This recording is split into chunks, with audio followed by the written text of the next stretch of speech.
Obingelela umkhozi wakamzobe. Ngifuna ukukhuluma la ngalento ekuthiwa isipoki. Isipoki siyawenza umsebenzi hayi kancane. Mina ngisho umuntu ogwetshiwe 25 years awufike la ekhaya nemali ewu-30,000 ngikuthintela ipoki zala ekhaya. Umuntu ogwetshiwe noma ngabe ubanjwe nesibhamu esinamameda noma ngabe ubanjwe ebulala umuntu, but umuntu ogwetshiwe engagwetshwa manje 3 days aphume eWestville. Siyenza kanjani lento ukuthi umuntu egwetshiwe aphume? Ngizokuchazela. Ngisusa izinto zala ekhaya ziye lapha noma ngabe iseWestville noma ngabe kuphi. Into mina engiyiphethe akukho la ingangeni khona. Kwicomputer kuphenduke kube ngazuthi lo muntu akade ngena izolo wangena 2000 nibani. Isikhathi sakhe sokuthi aphume ilesa namhlanje. Ufikela ekhaya nemali ewu-30,000 sizomkhipha umuntu ogwetshiwe. Ngifuna ukuthi abantu ngibapruvele ukuthi lento engihlezi ngikhuluma ngayo ngisuke ngikhuluma ngento ekuyiyona. Futhi angikhulumi ngento engayifundile, angikhulumi ngento engisuke ngingayigarantile. Ngisuke ngikhuluma ngento engiyaziyo ukuthi le ngiyiphethe u-showcase angeke azeqe eWestville, uzokhishwa. Kusayinwe phansi, asayiniswe phansi ukuthi uyaphuma, aphuma ahambe abuyele ekhaya.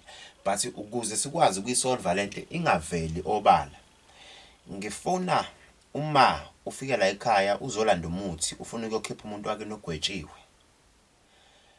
Uma eqeda kugwetshwa noma esanda kugwetshwa, uma esephuma eWestville angezi la emphakathini, akahambe ayohlala kwenye indawo aze aqede lo 20 years engekho la emphakathini ukuze abantu bengamboni, okungenani abonwe abantu basekhaya. Ngoba labantu abasuke bembophile make bofaka icomplaint kuzolokho kwenziwa ama research kiwe ezinkantolo, kukhulunywa into eziningi igcina isilandeleka lento igcina isivela. Bese wena uyabuya uzogxeka mina uthi lento angikwazi ukuyenza, angikho perfect. Ngifuna wena osanda kugwetshelwa umuntu 25 years noma umngane wakho uqeda kugwetshwa 25 years uyafuna ukuthi aphume eWestville, noma wena mama, wena baba noma wena mama umkhwenyana wakho uwenze icala wabulala umuntu wagwetshwa 25 years but uyafuna ukuthi aphume eWestville. Fika la ekhaya no-30,000 esanda kugwetshwa uzophuma. Garanti for sure nazi uzophuma. Ngifuna ukukunikeza lento, ngikwenzele lento, ngiyisuse phambi kwakho ihambe yowenza umsebenzi umuntu aphume eWestville. But mephume eWestville uma ukuthi uboshwe emphakathini akangeze emphakathini akaphume, ngoba lento ngike ngayenza. I think it's last week ngisiza ubaba owayekade egwetshiwe eWestville, wangifonela washo ukuthi ugwetshiwe kunenkomo ekhaya. Ngathi mina okay kulungile, uma ukuthi unenkomo ekhaya babadayisa inkomo eyodwa bafike la ekhaya benze i-deposit ngihlanganise lo muthi bese ngiyakwenzela lento. Bese ngikwenzelela ubuzo nginikeza inkomo eziwu2. Uthe mase ephumile wathi uzongineza inkomo eziwu2 ngathi ngicela ngidayisele zona, wayidayisa wabuya wazoletha la ekhaya imali ewu-25,000 ade fike nenye imali yenkomo abeyidayisile ewu-10,000. Yasiyanda ke imali ngase ngiba neprofit ka-5,000 ngaphezulu yathi 35,000. But lento mangiyenza ngiyenza ngemali ewu-30,000. Wena osanda kugwetshwa noma wena muntu onomuntu okade egwetshiwe noma uboshiwe uboshelwe icala le-rape, but ke abantu bama-rape ngingabathandisisi because lento ye-rape ayikho unfair.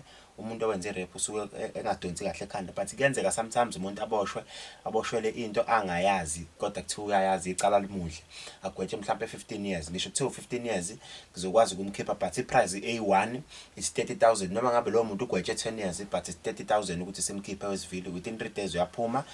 Kodwa mayesephuma uma ukuthi uboshwele emphakathini akahambe ohlala kwenye indawo kuze kuphele lo 10 years. After 10 years finish useqedile uyabuya waba umuntu ophume eWestville kanti umuntu ade engaboshiwe.